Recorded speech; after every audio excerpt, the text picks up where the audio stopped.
Ich stelle Ihnen eine kurze Atemübung vor, die Sie gut als Pause am Schreibtisch oder im Büro für sich nutzen können.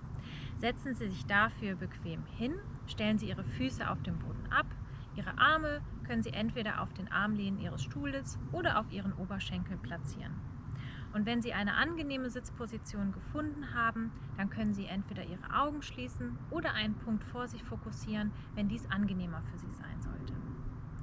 Legen Sie nun eine Hand auf Ihren Bauch und spüren Sie Ihrem natürlichen Atemfluss nach.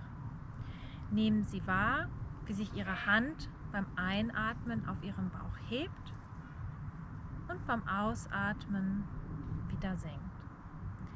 Einatmen, heben und ausatmen, senken. Nehmen Sie achtsam Ihren natürlichen Atemfluss wahr und bleiben Sie mit Ihrer Konzentration bei diesem. Wiederholen Sie dies mehrmals, so wie es für Sie angenehm und entspannend ist.